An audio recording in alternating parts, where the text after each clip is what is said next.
तेरा माँ मैं तेरा माँ मैं तेरा माँ मैं तेरा माँ मैं तेरा माँ मैं तेरा माँ हर स्वर मेरा उच्चार करे हर सांस यही झनकार करे मेरा हर रोम पुकार करे मेरा हर रोम पुकार करे मैं तेरा माँ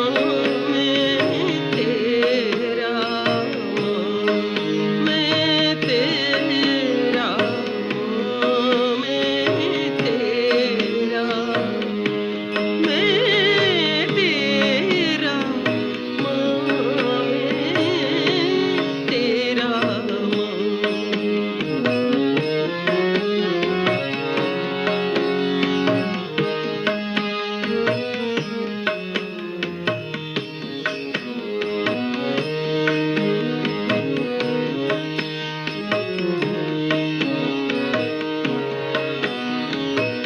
स्वर लहरी की सब तानों में स्वर लहरी की सब तानों में हृत तंत्री के सब तारों में हृत तंत्री के सब तारों में स्वर यही एक गुंजार करे मैं तेरा माँ मैं तेरा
सीमा का घेरा पुलकित हो प्रेम पुकार करे मैं तेरा माँ मैं तेरा माँ मैं तेरा माँ मैं तेरा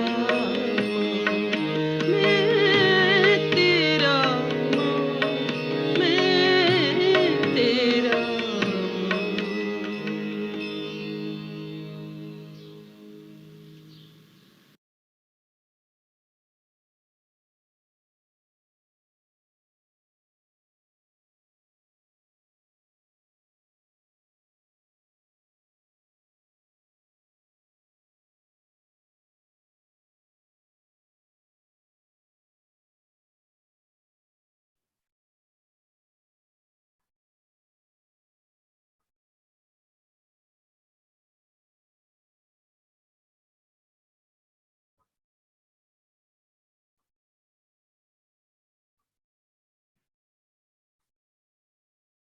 My dear brothers and sisters, after this beautiful devotional song, it calls for silence rather than speaking. Even those of you who didn't understand the words would have noticed perhaps the devotion oozing from every note. What the devotee was singing was that in every word that I utter, in every breath of mine, every nook and corner of my body, there's just one thing that you can hear, and that is, Mother, I'm yours. I'm yours. Of course, I'm your child. It also means I'm at your disposal. Do with me what you like. Tell me to do what I have to do, and I'll do it in the best way I can. That is what this beautiful devotional song by Karunanidhi was about. Today, we'll be talking about the mother. And again, as in case of Sri Aurobindo, her life too was not for all of us on the surface to see, but some glimpses of what she was about we get from Savitri and from that beautiful little powerful booklet by Sri Aurobindo, The Mother, where he has talked about her 4 aspects. But what we'll do is just do what we can do, we the ordinary mortals can do, and that is look at her life as it was lived on the surface.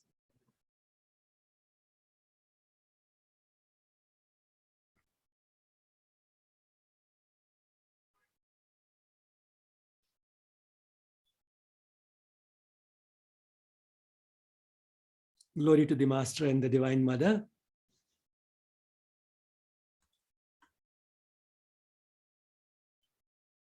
This is a part of the celebrations of Sri Aurobindo and India's independence.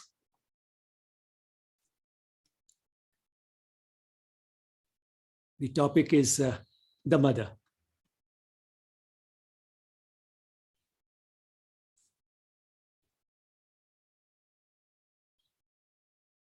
The mother had a routine of coming down the staircase at meditation time, and that is how the founder of Sri Aurobindo Ashram Delhi branch, whom we fondly call Chachaji, whose name was Sri Surendranath Johar. Chachaji means uncle. That's what we all call him. He, along with his friend, Dr. Indra Sen, when they had both gone to Pondicherry for the first time, and they were waiting at the right hour for the mother to come to the meditation hall, she started descending down the staircase. And both these friends had a feeling that she's not an ordinary human being. It's an angel who has just descended from heaven. And when she came down, they, as has happened to many others, were captivated by her eyes, the love in her eyes.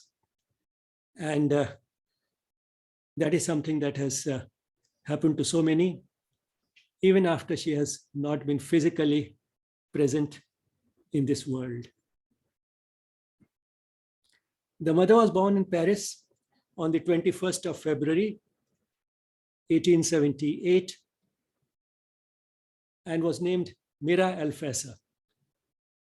A rather Indian name, Mira, a great devotee of Sri Krishna. And Sri Aurobindo was also Sri Krishna in the new avatar. And probably that is what the significance of the name is. Her father was a banker, and the family was affluent. Her mother had no spiritual leanings, but she had a passion for excellence. As a child, the mother was rather unusual. Instead of being interested in things like the circus and dolls and so on, she seemed to be in a meditative mood all the time. And in fact, once her mother asked her, "Why are you so serious? Is the burden of the entire world on your shoulders?" And she said, "Yes, I have a feeling that I have to relieve the world of all the misery and suffering." So that she knew as a child. As a student, she was an all-rounder, good at studies as well as sports, which is something which was considered rather contradictory those days. It was assumed that if you are good at studies, you will not be good at sports, and the other way around. So if you have to excel in studies, forget about sports. So that was the general feeling, but she was good at both. And she was very good also at many other things which are considered extracurricular, but in terms of integral education are strictly curricular. Things like music and painting and so on. So she was very good at those two. She was very good at sports, and one of her favorite games was tennis, which she started playing when she was 8, and she continued to play till she was 80.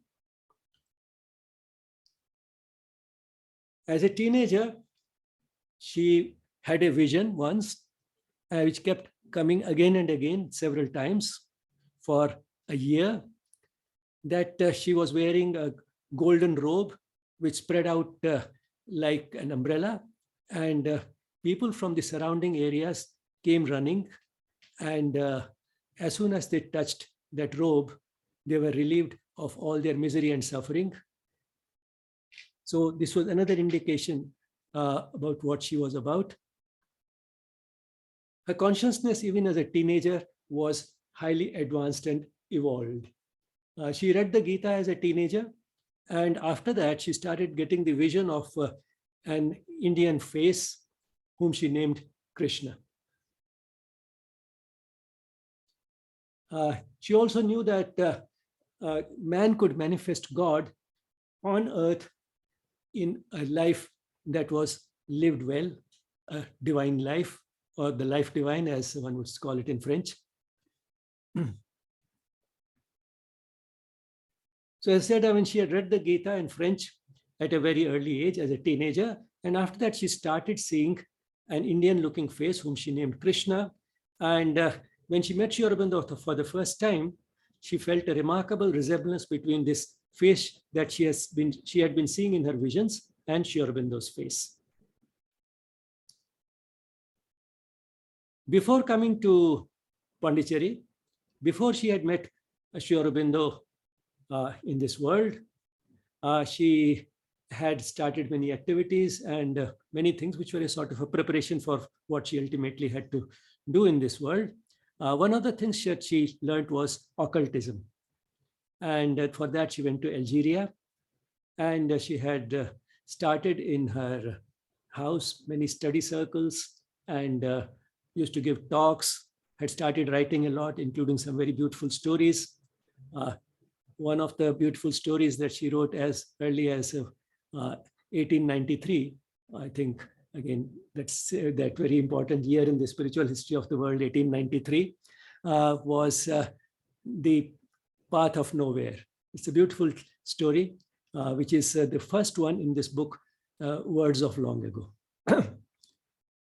The first writing. So this book, Words of Long Ago, has the writings and talks of the mother before she came to Pondicherry. And you find that there's a remarkable sort of similarity, almost identity between her thinking and philosophy even at that stage and later on, which means that although Sri Aurobindo and the mother were separated from each other by thousands of miles, they were the same consciousness, And the mother had exactly the same way of looking at life as Sri Aurobindo had the same mission in the world. However, when she did come to meet Sri Aurobindo, which happened in 1914, events moved fast so that that meeting could take place. Sri Aurobindo went to Pondicherry in 1910 on the 4th of April. And the same year, in 1910, Paul Richard, the mother's husband, he came to Pondicherry in connection with some election work. Pondicherry was a French colony, so they had one representative in the French parliament from Pondicherry, and probably there were more than one candidates contesting that election, and Paul Richard came to canvass for one of those candidates.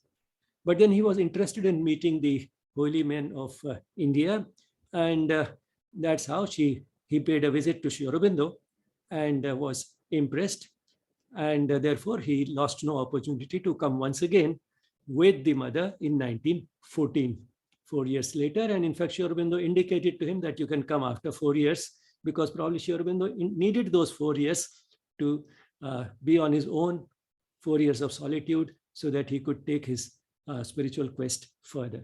So when the mother came with her husband, and that was the first meeting the mother had with Sri Aurobindo in the physical, in this world, on the 29th of March 1914, there was as if instant recognition without saying any words.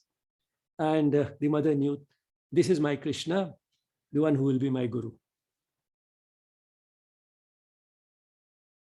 And in fact, she has written a bit about this historic meeting in one of the prayers, which is there in Prayers and Meditations, where she said something to the effect that now there is nothing to worry, because the one whom we have seen yesterday, she wrote that prayer on the 30th of March, the one whom we have seen yesterday, so long as he is there, the world cannot stay in this ignorance.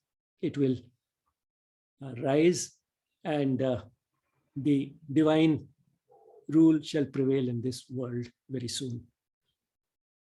So she had that assurance that now she had a collaborator in her mission to usher in a new world order.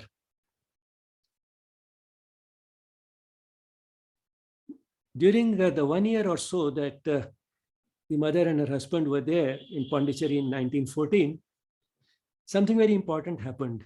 They started having discussions with Sri Aurobindo and decided to bring out a monthly journal, which was named the Arya, which would bring together the religious and spiritual traditions of the world. And the journal did come out on the 15th of August in 1914. But then the mother had to leave soon after that. But this short stay of less than a year was very significant, because Arya gave an outer expression, an external expression to the wisdom that Sri Aurobindo was now full with, because there's a lot of preparation before that, even on the surface. 14 years in England, 14 years in India. So a perfect East-West synthesis, a sharp intellect, phenomenal spiritual capacity of he had given so much evidence even before coming to Pondicherry, and then 4 years of intense sadhana and solitude in Pondicherry. So he was full up with that wisdom, which he had to share with the world, and it just needed a little trigger. And that trigger came in the form of this visit by the mother, in which it was decided to bring out this journal Arya. And then there was a tsunami of wisdom that flowed out on the pages of Arya at phenomenal speed. And within about 6.5 years, we had all the so-called major works of Sri Aurobindo. So-called because, in fact, though there's no minor work that Sri Aurobindo has produced. All his works are major works, but these are the ones which are counted as the major works, which emerged from the Arya by dismantling the issues of the Arya and putting together articles theme-wise in the same sequence that they had appeared in the Arya. And that is what gave us books such as The Foundations of Indian Culture, Essays on the Gita, translations and commentaries on the Upanishads, The Secret of Veda, and the synthesis of yoga, the life divine, the human cycle, the ideal of human unity, and so on. So all these emerged from the Arya, and that was a very important step in providing a blueprint for the mission that Sri Aurobindo and the mother had of ushering in a new consciousness, a human being which will be very different, radically different from the human beings now. In short, the human nature itself will change, and change so remarkably and perceptibly that the world will no longer be a place full of misery and suffering. So all that blueprint is there in what he wrote in these 6.5 years or so. So the mother went back in 1915, and then soon after that, she and her husband moved to Japan, and she spent 4 years there. And one of the important things that she observed there was the type of discipline and order and artistic sense that the Japanese had. And she has said at one place that the Japanese are so particular about the aesthetic aspects of everything that they do that even a heap of garbage looks like a piece of art. It looks as if they have created a sculpture rather than collected a heap of garbage.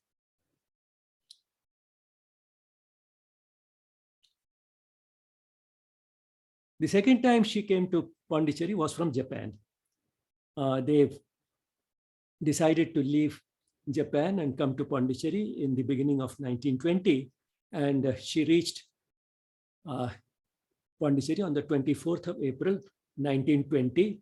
We celebrated recently the centenary of that historic event. And she came this time with her husband, Paul, and a British friend, Dorothy Hodgson, who later came to be known as Datta in Sri Aurobindo Ashram, Pondicherry.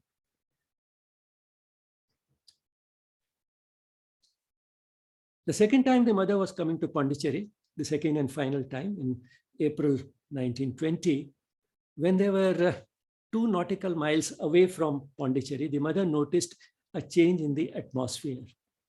And she knew it was because of the aura of Sri Aurobindo. And this change in the atmosphere was not subtle, it was almost physical. She says the type of change that one would experience if there's a change in temperature or altitude. And that she observed while they were quite a distance away from Pondicherry.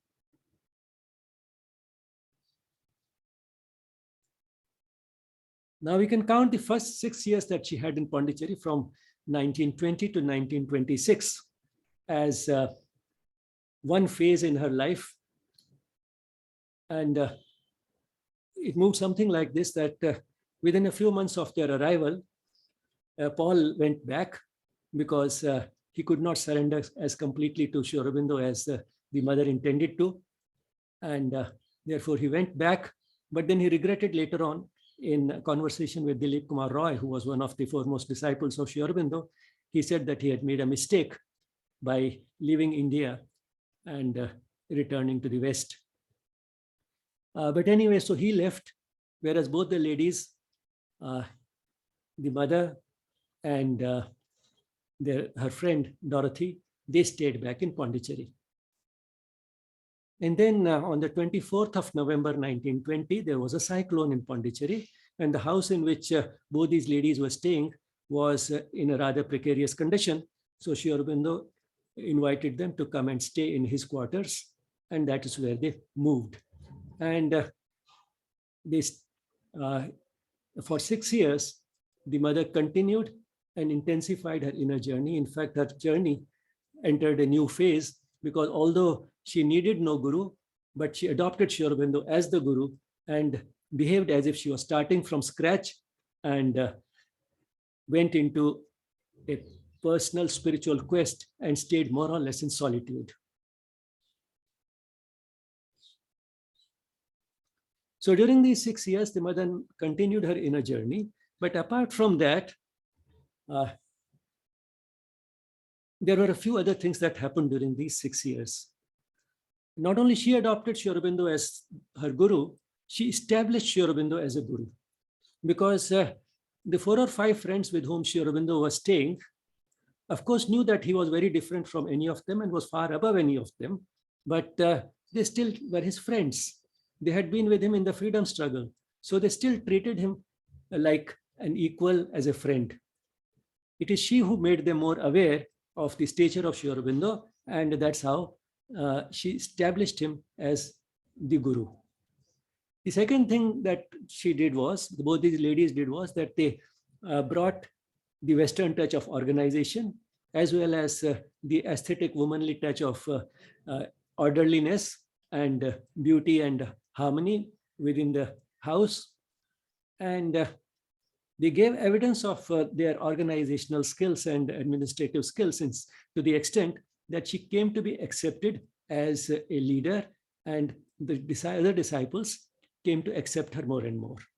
And that was important because if later on, I mean, the role that she took on later on had been given to her right in the beginning in 1920, she would not have been accepted, because the other disciples of Sri Aurobindo would have felt that we have been with him for so long, since the freedom struggle, since his involvement in the freedom struggle, and this lady has just come from France and she has taken charge of the ashram. So these 6 years were important for the others to recognize who she really was and to accept her. So all this happened during this period of 6 years. And then came an important milestone in 1926, on the 24th of November. Sri Aurobindo, after reaching yet one more of his siddhis, went into seclusion, and Sri Aurobindo Ashram Pondicherry was formally established. And Sri Aurobindo requested the mother to take charge of the ashram. So the mother took charge of the ashram, and she stayed there in Pondicherry, taking care of the ashram till she left the body on the 17th of November in 1973. The ashram was essentially the mother's creation, because when she started looking after the ashram, there were hardly 5 persons, and with 25. 5 were in the beginning when she came in 1920. By 1926, they had grown to 25, and it was under her care that the number grew to more than 1,000. So the ashram was essentially her creation. And the significance of it was that while her philosophy and Sri Aurobindo's philosophy were the same, the philosophy needed to be given a practical shape. And that is what she did in the ashram at Pondicherry. In a way, this ashram of which she took charge was one of the mother's youthful dreams fulfilled. As a young person, she had had this dream, that there should be at least some place in the world where those who are sincerely interested in spiritual growth should be able to pursue their aspiration without having to bother about ordinary physical necessities of life, like food, clothing, and shelter. So that is a type of place that she wanted to create even as a young person. And here now she had an opportunity to put that dream into practice and create a place like that. And as we were talking yesterday, since Sri Aurobindo's and the mother's philosophy was highly life-affirming, this ashram was not like other ashrams, like an old age home. It had plenty of young people. The place was soon abuzz with activity, and activity of all types, similar to those which happen in the outside world. And yet there was a difference, because all this was being done with a different attitude, in a different spirit. So whether it was the handmade paper section, or whether it was farming or office work, or whether it was selling the handicrafts and other goods or made there in Pondicherry, or agarbattis made there, whatever was happening what made the place self-sustaining, and at the same time also was being done in the spirit of karma yoga. And even the school again had all types of activities, including sports and swimming and so on. So all this gave the impression as if it is like a place, not like an ashram, because people were accustomed by then to an ashram being an old age home where people would have a strict routine full of rituals and ceremonies and devotional songs and so on. and they would spend a lot of time meditating, and there would be a strict routine from morning till evening.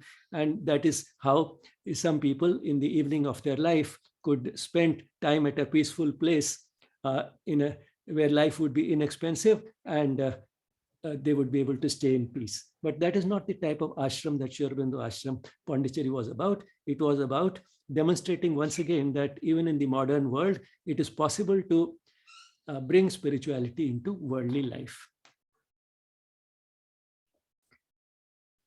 Apart from creating different departments in the ashram, as and when the need arose, and as and when a person who could develop that department became available, the mother also fulfilled the role of being a guru who was always available for personal interaction.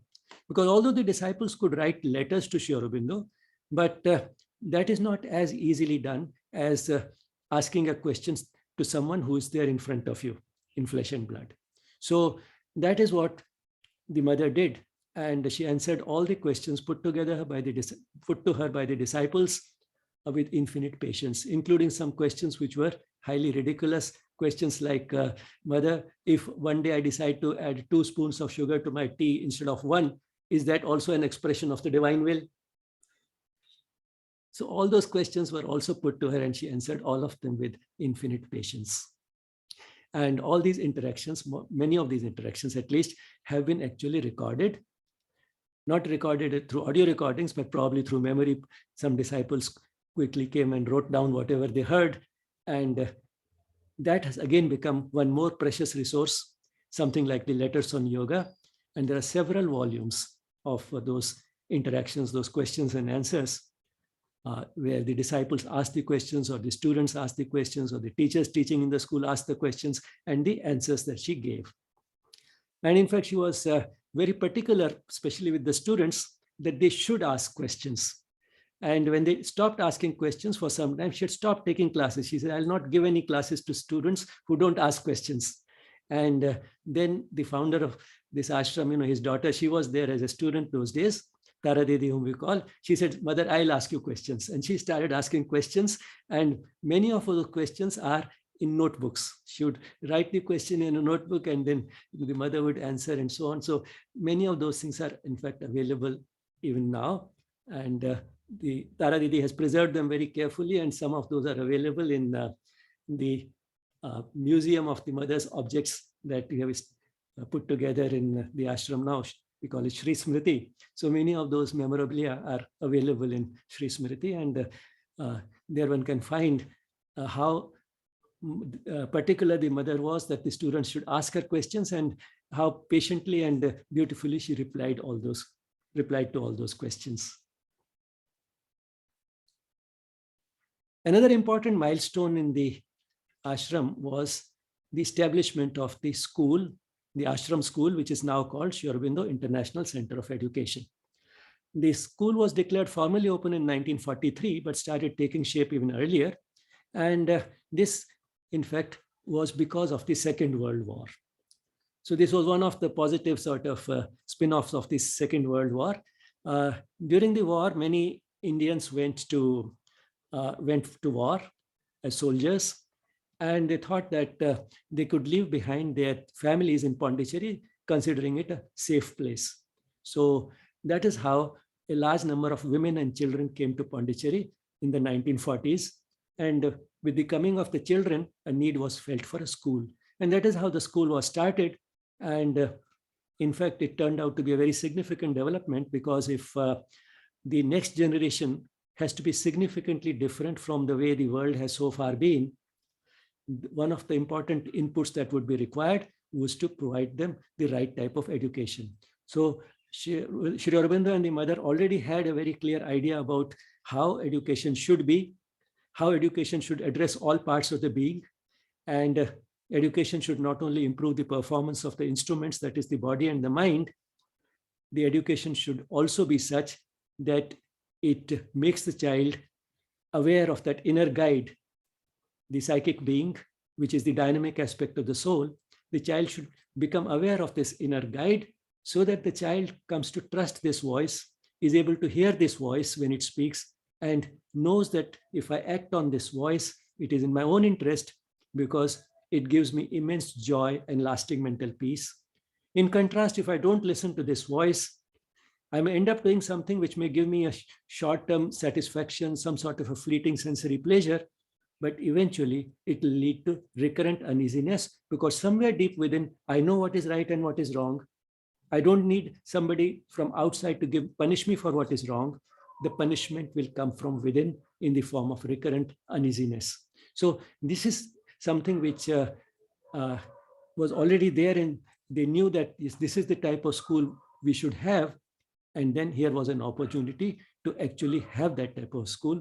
And the school has now completed more than 75 years and has now also spawned many branches, not branches, but I should say many institutions which have been inspired by this school all over the world.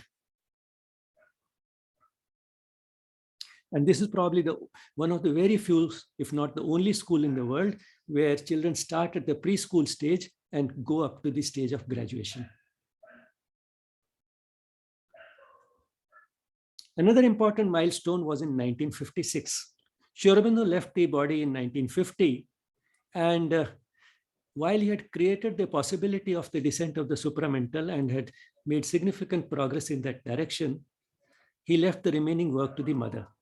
And it was the mother who declared on the 29th of February in 1956 that now that descent has happened, which means that the Earth atmosphere is now charged with supramental consciousness, so that the possibility of manifestation exists, and the evolutionary thrust, together with the spiritual aspirations of the human race, will ensure that the number of children born with a significantly higher level of consciousness would start increasing in an exponential manner from now onwards. And the mother gave this type of a vision that she had, that she saw a golden door which was acting as a sort of an obstruction, preventing the supramental from descending on earth.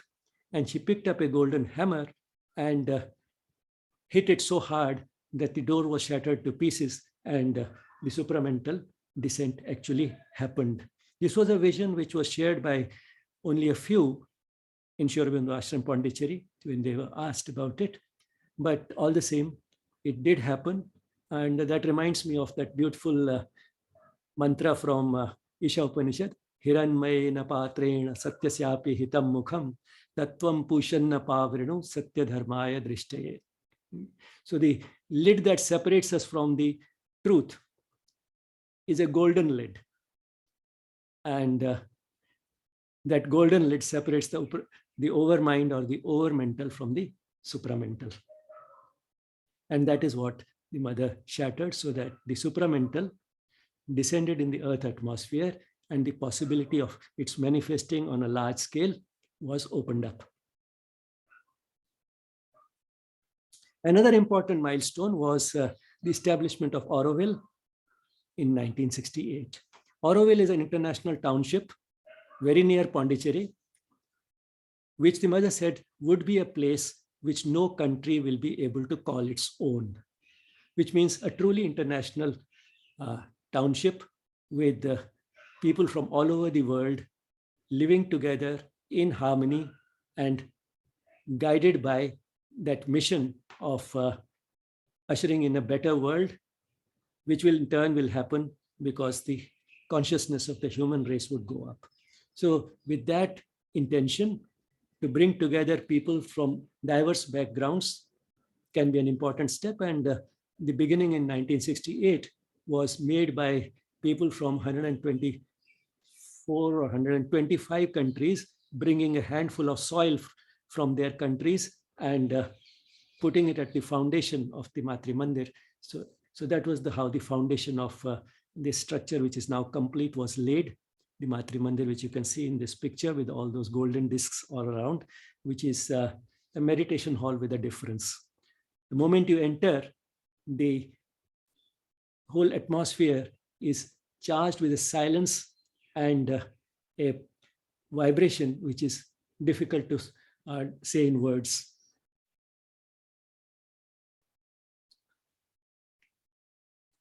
In retrospect, one can reflect, one can see how wonderful are the ways of the divine.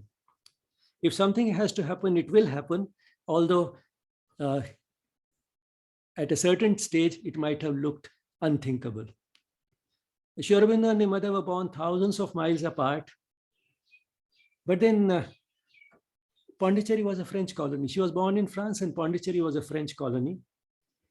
And that's how the meeting to some extent took place, because Sri Aurobindo moved to Pondicherry because it was a French colony, so the British could not pursue him there. Paul Richard came there because it was a French colony. And so when the time was ripe, things moved so swiftly, and it appears also natural. So he went there in 1910, and by 1914, the mother had already made her first visit there and triggered the publication of the Arya.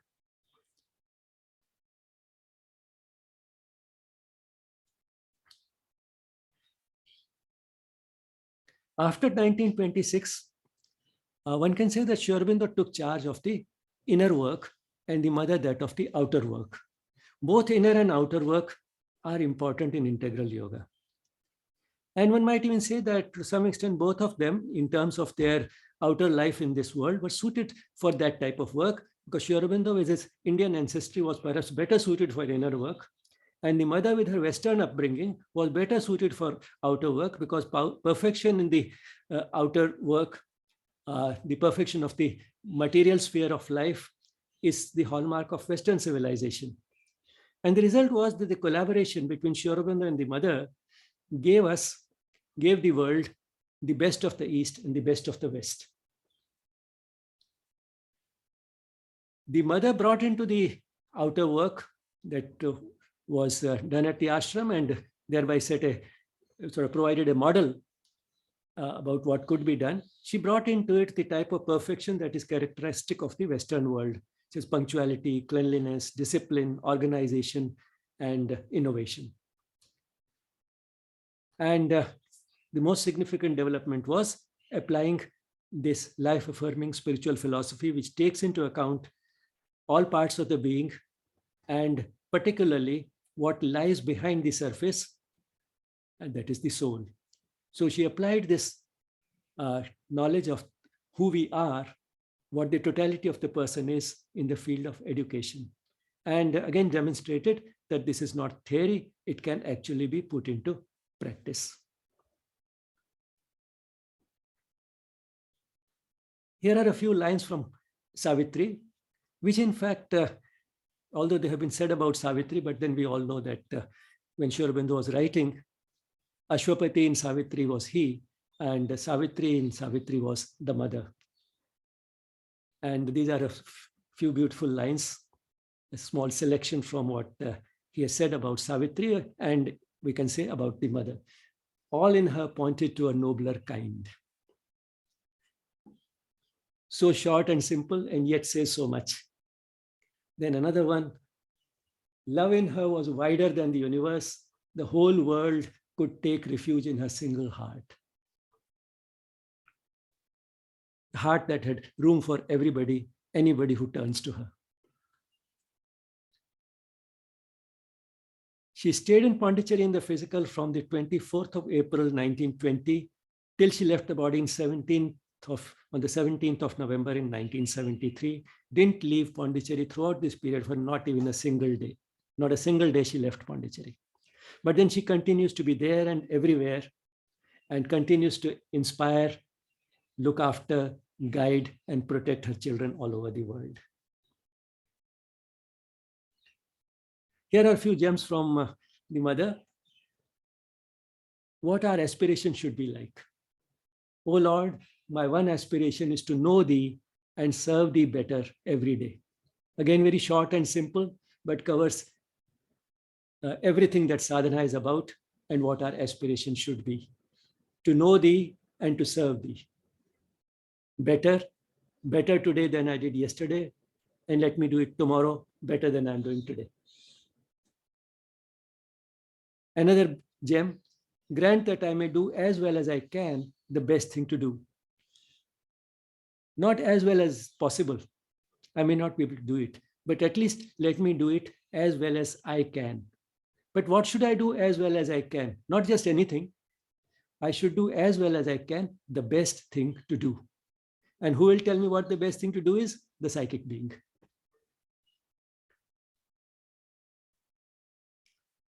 Another gem in relation to the futuristic vision that Sri Aurobindo and the mother had, the conditions under which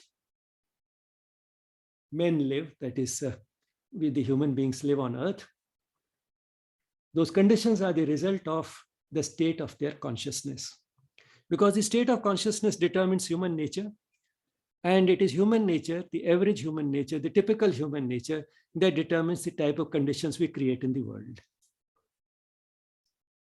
And since the evolutionary thrust is now in full swing and the supramental has descended on earth, the world is in fact ready for the next leap in evolution.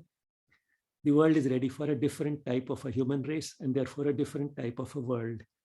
So that change is coming, and all those of us who are alive now are going through exciting times. And the mother said, the world is preparing for a big change. Will you help?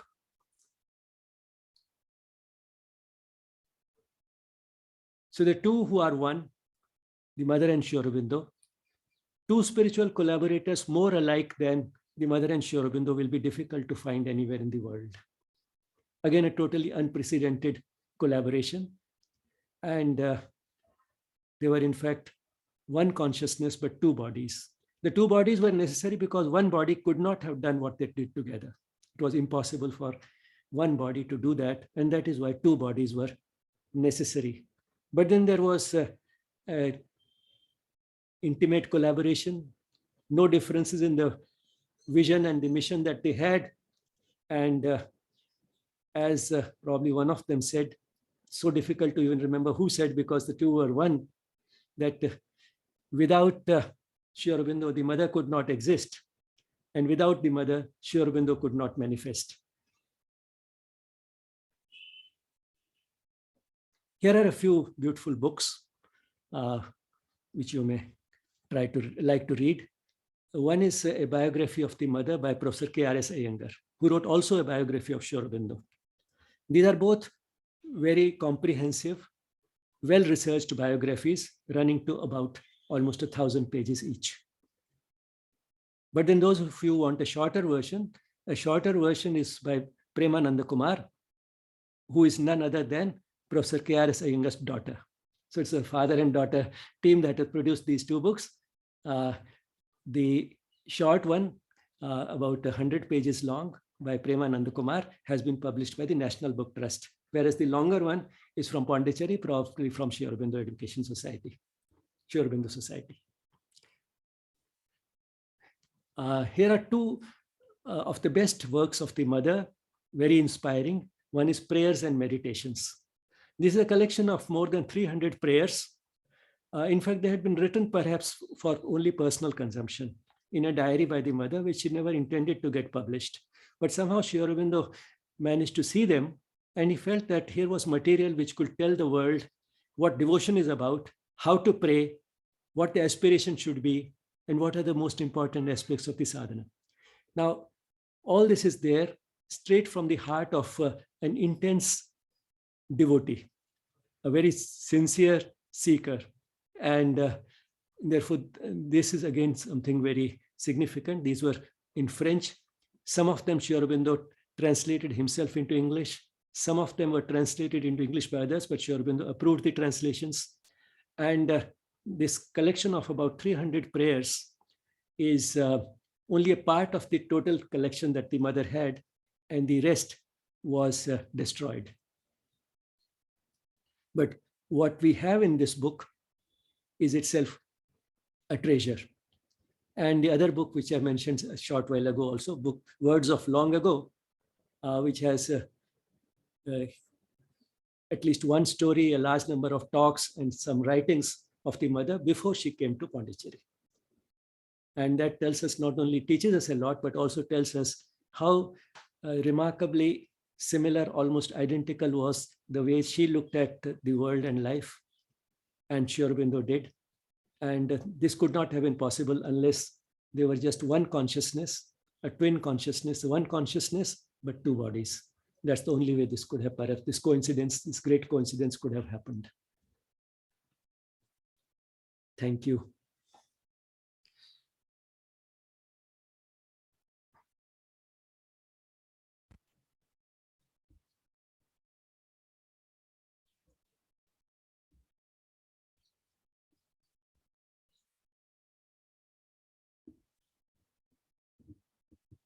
Maybe we all can take a moment of silence and reflect, and then open for questions.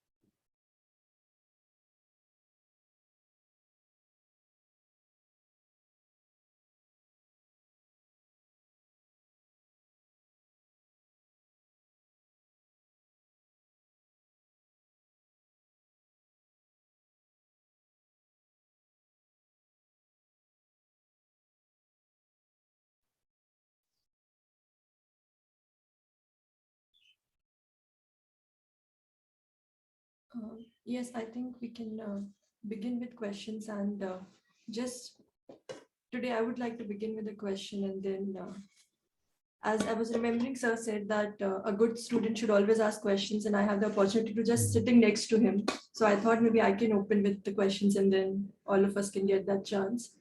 I wanted to ask you, you were talking about like mother was born in France, and then the kind of family she was born in. So in your own understanding, how does the outer circumstances of an individual, like the family they are born into, the situation they are exposed to, determines the kind of inner journey they will undertake or the path they will take? So what are the reasons of our outer circumstances given to us by birth? So if you can talk about that today. Yes, that's a good question. In fact, the outer circumstances do make a lot of difference. Theoretically, any type of life is good enough for fulfilling the purpose of life, that is making spiritual progress. But beyond a certain point of spiritual evolution, the circumstances can be very helpful. In the Gita, in the 6th chapter, Arjuna has asked a very important question, to put this similar question to Sri Krishna. How about a person who is not able to complete the journey of yoga in this life? Is it that he gets deprived of both the ordinary pleasures of life and not even able to reach the terminal point or the final goal of spiritual progress, that is the union with the divine? So if the person is able to do neither, is it something, not a total waste of effort on the path of yoga? And Sri Krishna gives a very clear and categoric reply. He says, no, anyone who embarks consciously on the path of yoga, and that is important because a person embarks consciously on the path of yoga only after having put in a lot of random effort in previous lives, where it was one step forwards, two steps backwards, and sometimes two steps forwards, one step backwards. It was going on like that. But then after that, somehow when a person reaches a certain stage of spiritual evolution, then he starts realizing that life is more than more than sort of just living at the physical and vital level, and the person starts pursuing yoga consciously. So when a person starts walking that path consciously, still one lifetime is not enough to complete the journey. And that is what Arjun's question was about, that what about someone who is not able to complete the journey, which will happen to most of the spiritual seekers, even those who are walking this path consciously. So Sri Krishna says, no, that effort will never be a waste. Because we get multiple lives, we come here to the world life after life. So that effort is never a waste. And the person will take off from where he left in the previous life. And a person who has walked this path consciously will get the type of circumstances which will be best suited for continuing the journey further under the most favorable conditions where the progress can be faster. And what are those conditions? That is interesting. Sri Krishna gives two types of sort of indications of the type of circumstances this person will get. This person will be born under prosperous circumstances, prosperous in every way, an enriched environment, but it could also indicate affluence. under affluent circumstances and the prosperous circumstances, or this person would be born in a family of yogis. Now, both these, being born in a family of yogis, one can understand will provide the right type of atmosphere. But what is the importance of an affluent family? The way Sri Aurobindo and the mother, they were both born in affluent families. What can be the role of that? Now, that can also play a role because that relieves the person of the necessity to remain engrossed in fulfilling the basic necessities of life. And that is important in any serious endeavor, be it in the worldly sphere or in the spiritual sphere, because there's no point in romanticizing poverty. Extreme poverty is a great curse. Poor people do have opportunities to make spiritual progress, and many of them make remarkable progress. As you know, the mother has also said the poor in general are more generous than the rich. So they make remarkable progress through their generosity, by being truthful, honest, sincere, hardworking, helpful, and so on. Now, all these are the type of characteristics that will make a person progress spiritually. But that will not make the person a rishi, that will not take him to the summit. And for that, a certain degree of freedom from the physical necessity of life is also important. And that is what made it possible for Sri Aurobindo to spend 14 years in England, that affluence in the family, and that's how he could become a synthesis of the East and the West. That is what made it possible for the mother to make all the preparation, not only in France, but also in Algeria before she came to Pondicherry. So affluence can contribute also in the spiritual sphere.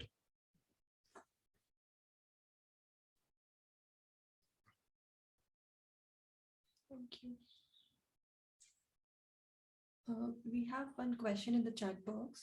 Is it true that Tagore met Mother in Japan and invited her to take leadership in setting up Shantiniketan? Yes, that is true. He had met the mother and requested her to take charge of Shantiniketan, but the mother declined.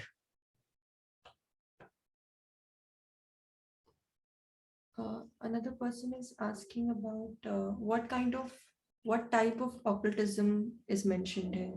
You mentioned that mother was studying it. Well, I mean, that I won't know. And in general, Sri Aurobindo and the mother have not encouraged practicing, sort of taking much interest in occultism. While I mean, there is a lot that is hidden behind what is visible, which is what we call occult.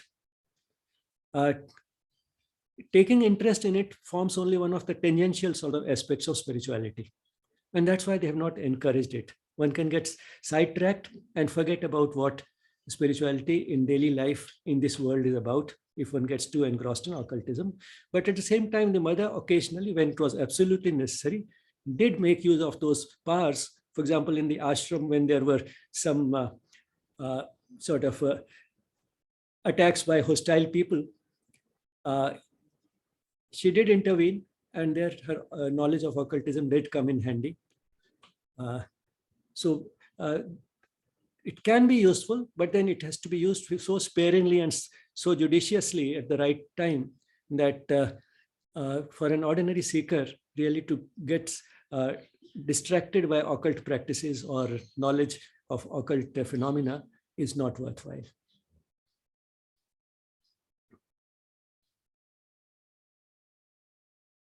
And any comments on mother's agenda? The mother's agenda, again, is something that deals with things which may not concern every ordinary seeker. Because while there is a lot of fascination about the transformation of the cells, the fact is that the material offers maximum resistance to transformation. And therefore, for the average person, the seeker, transformation of the vital and the mental remains the main thing to do. And the physical, if it stays in reasonably good health to provide a stable adhar, that is quite understandable. But to expect the type of transformation which would make matter defy the ordinary laws of decay and degeneration and aging, that would be a type of something which should not be the aim. It can be the byproduct of the spiritual progress a person has made, but that cannot be made the aim of the sadhana. To have the type of, one can aim at reasonably good health so that the adhara remains suitable for sadhana. But cannot aim at that type of transformation which would help us overcome the laws ordinarily applicable to matter and therefore to be able to conquer death itself. That would not be the type of things which should ordinarily be our goal. In fact, any progress on the spiritual path cannot be the goal. It's only a byproduct. We have to do what we have to do. We do our bit, and the progress is taken care of by the mother.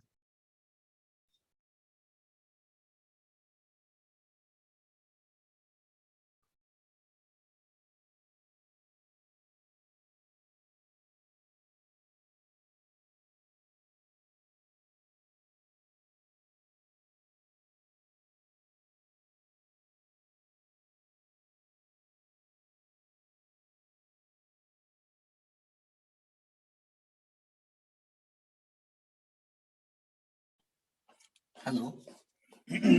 I have a question. Yes, please. When Sri Aurobindo left his body was charged with an orange light, supramental light. But when mother left her body, we don't hear about these things in the biography. Just wondering why it is so. Probably because there was nobody available to make that light visible to others. The mother made it visible to Dr. Sanyal. But in case of the mother, who was there to make it visible to whom?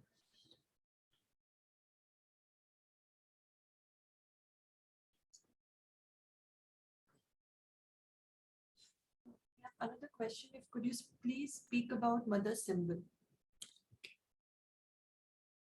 Yes, maybe we can have one session on Sri Aurobindo and the mother symbol.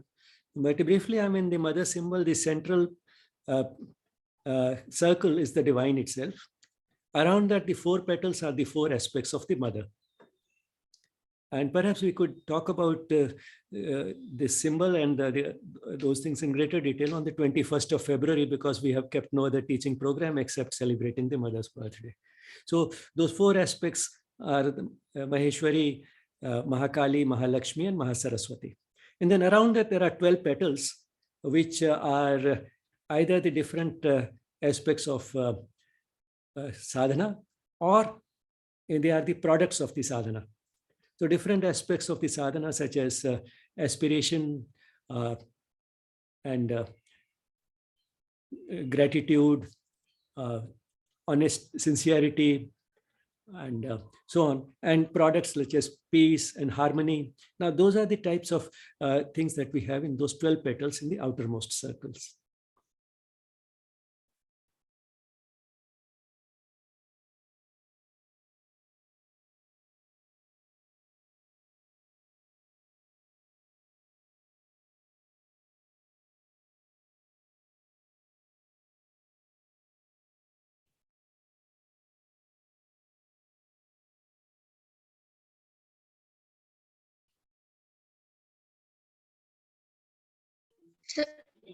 Sir, we have this bird on our notebook. So what does this bird mean on this symbol?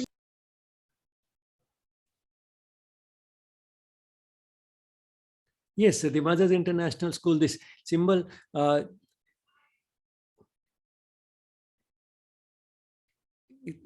I think this symbol would signify flying high, soaring high, going upwards, the ascent, and the ascent not only in a gross manner, but also in subtle manner, the ascent of consciousness.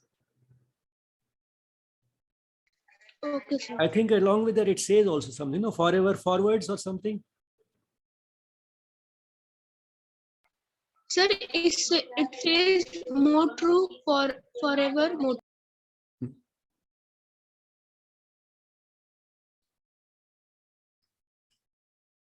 So perpetual progress, and that is something which can go on throughout life. The mother said, that the years that are wasted in life are those that are during which we make no progress. So progress has to go on throughout life, and that is what the flight symbolizes. In fact, the mother's signature also, the way she used to sign, symbolizes a bird.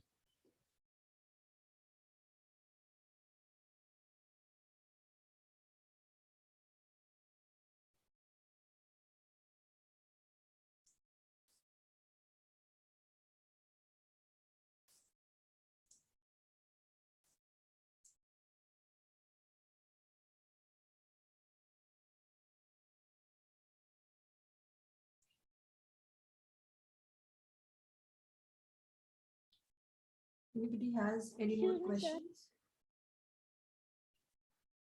Yes? Sir, I have a question. Who is policy? Paul, Paul, Paul Richard. Who is Paul Richard? Paul Richard was the mother's husband.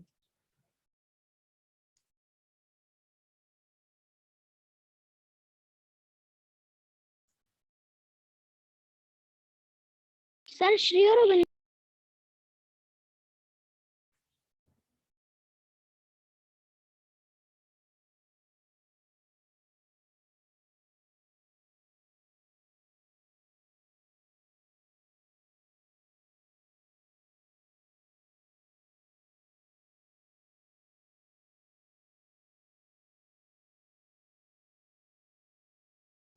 Sweet child, you were trying to ask something, but we couldn't hear properly. Would you like to repeat your question?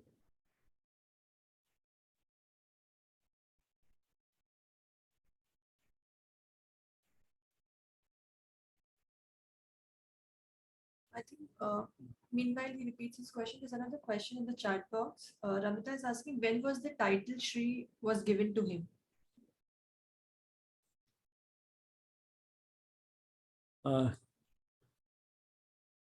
I won't be very sure about that. Because certainly when the Arya was started in 1914, I think on the cover, it was not Sri Aurobindo. The three editors mentioned were Aurobindo Ghosh, Mira Richard, and Paul Richard. So probably it might have happened around 1920 after the mother came the second time, because she was the one who really established him as someone who was distinctly apart from the other people staying in the ashram. She established him as a guru. So might have happened then.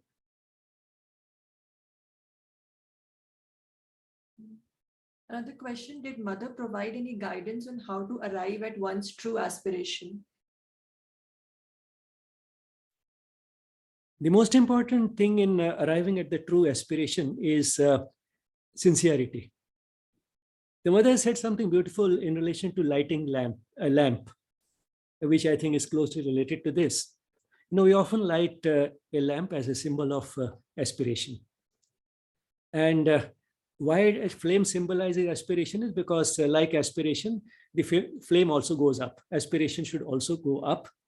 A flame destroys darkness. Aspiration should also destroy darkness, take us from the darkness of ignorance towards the light of knowledge. And the flame can also destroy. It can, so the aspiration should be so intense that it should be able to destroy the negativities such as hatred, jealousy, greed, and so on. So that is what why a symbol, the aspiration is symbolized by light. But then the mother has said about lighting the lamp that the mechanical act of lighting the lamp is only symbolic of the aspiration and it's not the most important part. What is important is that after lighting the lamp, we should remember that it is only symbolizing our aspiration. And then the next thing to do is to ask ourselves how sincere the aspiration is. So the most important thing about the aspiration is whether we really want it. Is it just some sort of a wishful thinking, or is it an intense aspiration? The more intense it is, the more sincere also it will be. So it should be intense, sincere, persistent, unwavering, but not impatient. So it should be calm and steady, not impatient, but at the same time, it should be intense, sincere, and persistent.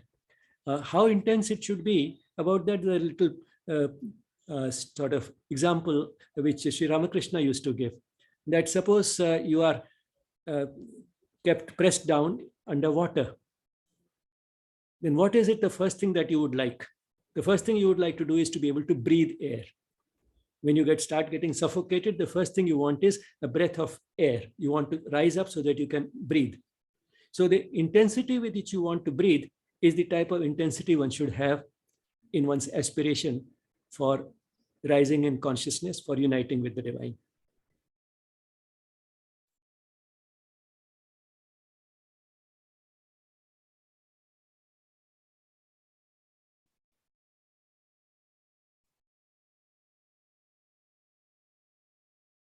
Another question would be probably you were talking about the relationship between human nature and consciousness. And what we're talking about, or what Mother and Sri Aurobindo brought about, is almost like 100 years ago. So, in these last 100 years, how has the human nature changed, and how has the relationship between human nature and consciousness has developed?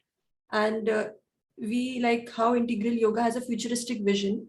What does this relationship has a role to play now in this whole journey, if you can talk about? It has been a continuous process, not only for 100 years, but perhaps longer, because evolution has been about progressive unfolding of the hidden consciousness of the divine. But over the last 100 years, it has entered a sort of a new phase because of the possibility of the next major leap in evolution.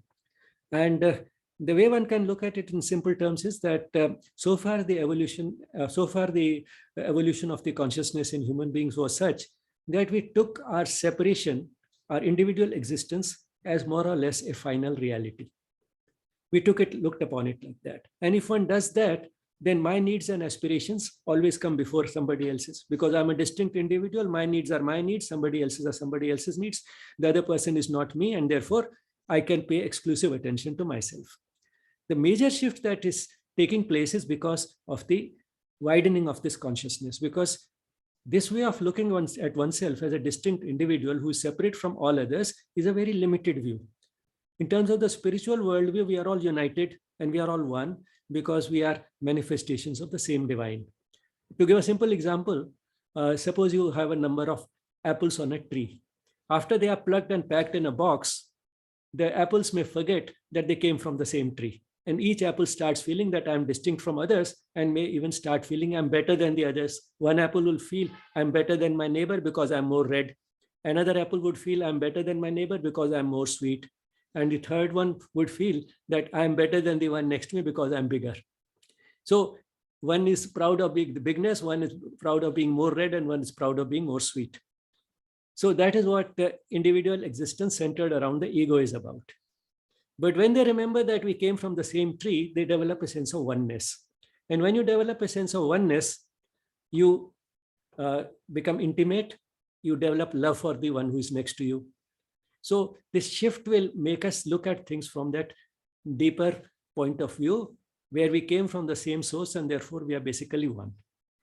And when that happens, the love will start replacing the ego. Love is the antidote to ego, and the world order itself will change. So human nature can be self-centered because of the ego, and it can be centered around a larger group, especially anyone who happens to be near to me. That is what is close to me. It's not in terms of biological relationship or any other type of concrete relationship. Just the fact that we came from the same source is enough for us to feel one. So when it will be centered around that type of oneness, which is based on this basic fact, that will change human nature. So that is what change in human nature is about, and that is how the world can change if our nature changes. But is it really happening? Probably that was your question. Over the last 100 years, has it actually happened? Well, when one looks at the ugliness of the world, one can get skeptical, because the fact is that what is wrong always appears more prominent. It is also highlighted by the media, and what is right is not brought out so well. So when all is going well, we hardly notice it. It's only what goes wrong that we start noticing it. But then there are people who have made very concrete analysis of this and come up with facts. And there are two sort of ideas in relation to this that I would like to mention. There's a person called David Hawkins, who by training is a psychiatrist, but is a deeply spiritual person and has worked out a way of quantifying consciousness. He says that the extent to which consciousness of the human race has changed over the last few decades is more than what happened in several centuries preceding that. So there has been a remarkable shift. Another is based on more concrete physical facts. It has been found that in the recent past, the number of people in the world who have had access to food, that is they have not starved because of famine. Those who have had access to food, education, and healthcare has been more than anywhere, any time earlier in human history. The proportion of people who have had access to sufficient food, education, and healthcare. Not only that, the number of people who have died in armed conflicts during the last nearly 100 years has been less than what happened in history before that.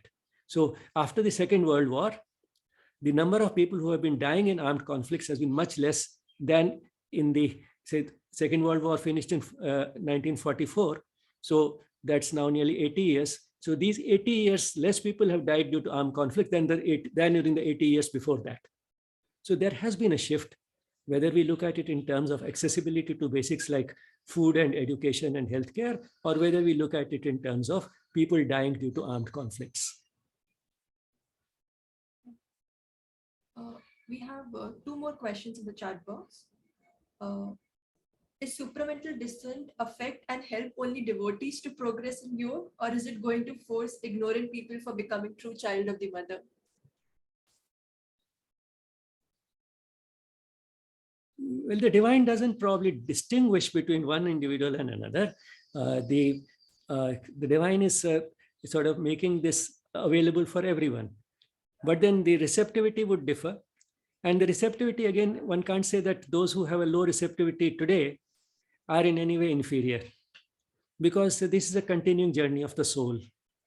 Those whose receptivity is a little higher today might have had a lower receptivity in some previous life, and those who have a low receptivity now will have a higher receptivity in a subsequent life.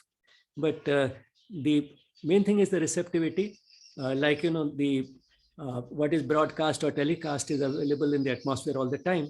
But whether one is able to receive it, the quality of the reception, that depends upon the receiver. So the same applies here too. We have one more question. Ritika is asking, sometimes as a young, I feel we are too busy with the running life and fulfilling our desires, and we don't focus more on spirituality. So does working for one's desires is part of being spiritual? Well, it's in a way 2 questions. One is does busy life leave us time for spirituality? And the second is, can fulfilling our desires be a part of spirituality? So taking the first question first, that does worldly life leave us time? We don't need separate time for spirituality. Because spirituality can be built into worldly life, and that is what in these sessions will bring out one by one. Having said that, slowing down a bit is necessary, because if we get so deeply involved that we are all the time rushing from one task to another, meeting deadlines, then bringing spirituality in can become a little more difficult. So slow down a bit and find a little time every day, if possible, for quiet introspection. Call it meditation, call it concentration, call it what you may, but try to keep at least some time reserved in the day for that type of silence, when you can say that, well, everything can wait. Right now, I have no time for anything else except to be just quiet and be to myself. So that is important. The second thing that, the second question that you asked were, can fulfillment of desires be a part of spirituality? The Indian culture is a very rich and vibrant culture. And it has recognized that having some amount of desires is essential and legitimate. That is why one of the 4 foundations of life is karma. Karma is desire. So having desires is legitimate. The second pillar is artha, that is the means that we accumulate to fulfill those desires. That is also acceptable. But then both these have to be within the framework of dharma, that is a sense of right and wrong, which means that fulfill desires, accumulate the means for fulfilling those desires, which means earn money for doing it, but not any way, not any which how or any which way, but keeping in mind the sense of right and wrong, do it the right way. So, but then while doing all that, which is the main sort of stay of grihastha, that is the middle phase of life, roughly from the age of 25 through 50, when a person will have a family, probably most of us will have a family, and then we will have to engage in either household work, raising children, making a living, and so on. But then within that, not only it has to be done with a sense of right and wrong, there has always been kept a certain place for those reminders which will tell us the ultimate purpose of life, which is moksha. That is the fourth pillar. So that also room has been left, which means that don't get so busy with all these activities that one forgets the ultimate aim of life. And that will be possible only if all these duties are performed, keeping in mind the sense of right and wrong, that is dharma. So desires do have a place. And then coming to look at it, after all, what is aspiration? Aspiration is also a desire. It's a desirable desire. So the desire for making spiritual progress, the desire for ultimately uniting with the divine, these are the desires which are of a higher kind, and therefore they are given a different name, that is aspiration.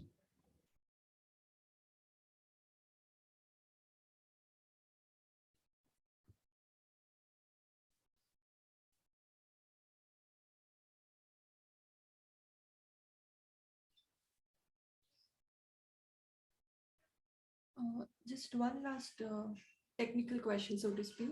What is the book that you mentioned about quantifying consciousness over the years? Is it by Richard Dawkins? No, Richard Dawkins was a person who didn't believe in the divine. His book is The Selfish Gene, I think, Richard Dawkins. This person, not Dawkins, but Hawkins, David Hawkins. And the name of the book is Force versus Power versus Force. Power versus Force. And the subtitle, I think, is The Anatomy of Consciousness. Power versus Force, The Anatomy of Consciousness by David Hawkins.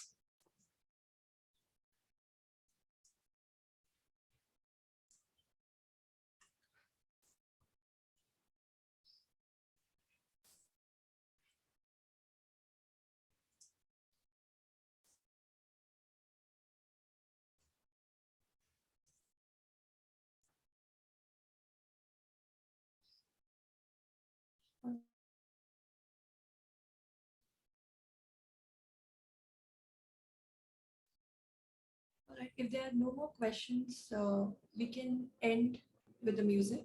And our next session will be on Monday on getting introduced to yoga, same time, 8:30.